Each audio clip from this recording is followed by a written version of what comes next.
Bonjour à tous et bienvenue dans cette nouvelle vidéo consacrée au Sinistre 6, aux Six Sinisters. Ils évoluent dans l'univers de Spider-Man. Fils spirituel de Stan Lee, il n'a eu de cesse de les affronter. Notre araignée préférée en a bavé depuis leur création. Vous allez tout savoir sur ces sinistres individus. Alors équipez-vous de vos armures, marteaux, boucliers ou de vos poings, ça commence.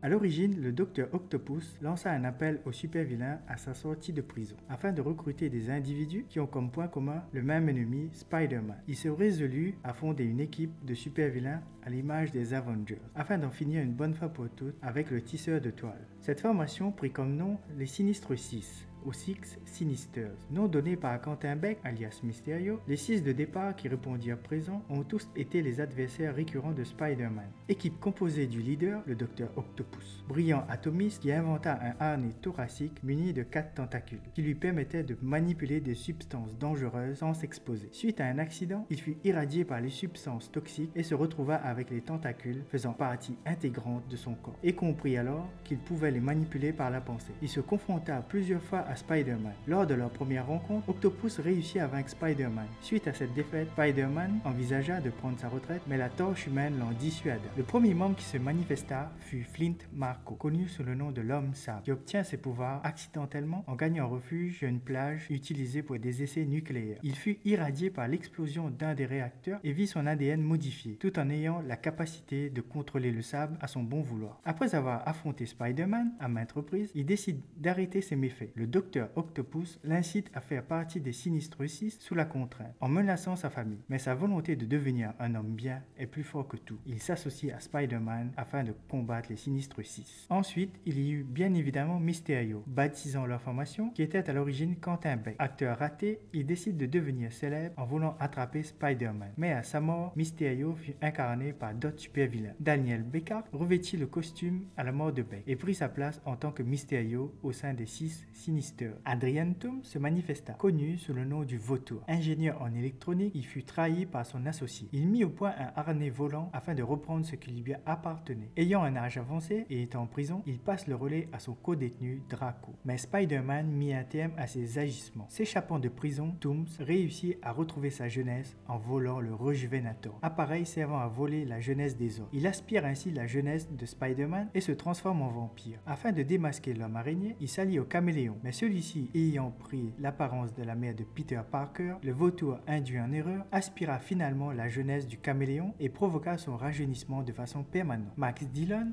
alias Electro, répondit présent à l'appel du Docteur Octopus. Il fut électrocuté et victime de la foudre simultanément lors d'une intervention sur le réseau électrique de la ville. Les deux charges s'annulant, il se produit un changement chez Max. Il s'aperçut qu'il pouvait contrôler et produire de l'électricité et se fit appeler Electro. Il se confronta au tisseur de toile lors de son braquage au Daily Bugle. Le dernier à se présenter fut Sergei Kravinov, connu sous le nom de Kraven le chasseur. Aristocrate russe et fin stratège, il obtient ses pouvoirs de la part d'un sorcier africain qui lui donna la recette d'une potion secrète qui décuple les forces similaires à celle de Black Panther. Expert en chasse, il a la lubie de tuer Spider-Man pour l'inscrire à son tableau de chasse. Mais à la mort de Kraven, c'est le super bouffon qui le remplace dans les Sinistres 6. La composition de cette équipe a subi plusieurs changements. Différents super-vilains ont fait partie tour à tour des Sinistres 6, comme Venom, le Lézard, le Scarabée, le Caméléon ou le Shocker, et bien d'autres encore, tout en changeant de leader. À chaque fois, Spider-Man en sortit vainqueur, seul ou avec l'aide des autres super-héros, comme par exemple les Avengers ou les 4 Fantastiques. Je ne pouvais pas parler des Sinistres 6 sans émettre quelques théories. Depuis la sortie de la bande-annonce de Spider-Man No Way Home, il est probablement certain que les 6 Sinisters, ou du moins quelques membres, seront présents. Dans celle-ci, on retrouve le Docteur Octopus, un des leaders des Sinistres 6, venant à la rencontre de Peter Parker, le même Octopus introduit dans la première saga de Spider-Man avec Tobey Maguire. Est-il toujours vivant suite à l'effondrement de son laboratoire, ou sa venue dans Spider-Man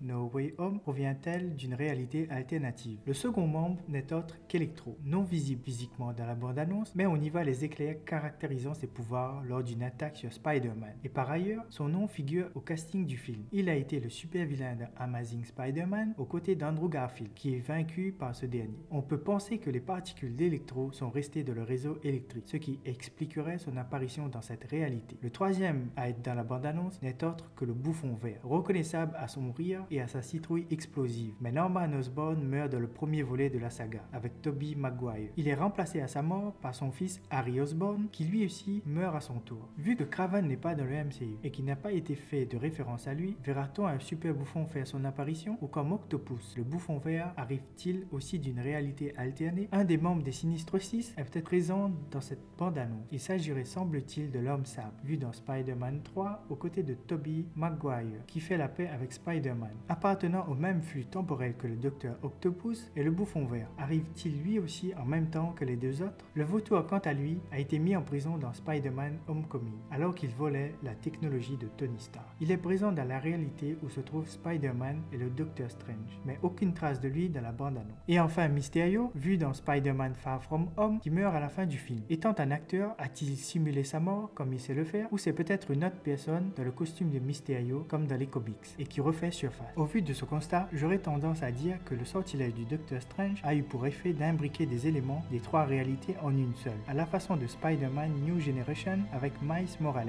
où il se retrouve avec des Spider-Man de 5 réalités différentes. Voir les trois Spider-Man réunis dans le même flux temporel ouvrirait la voie à d'autres réalités, et peut-être même voir Matt Murdock, alias Daredevil, ou le Caïd faire leur entrée dans le MCU. En tout cas, la prochaine bande-annonce pourra peut-être nous donner plus de réponses à nos interrogations, ou nous laisser patienter jusqu'en décembre. Merci à tous d'avoir suivi cette vidéo, mention particulière à toi qui est resté jusqu'à la fin car plus personne ne le fait. N'oublie pas de laisser un commentaire afin d'améliorer les vidéos et de t'abonner pour plus de contenu.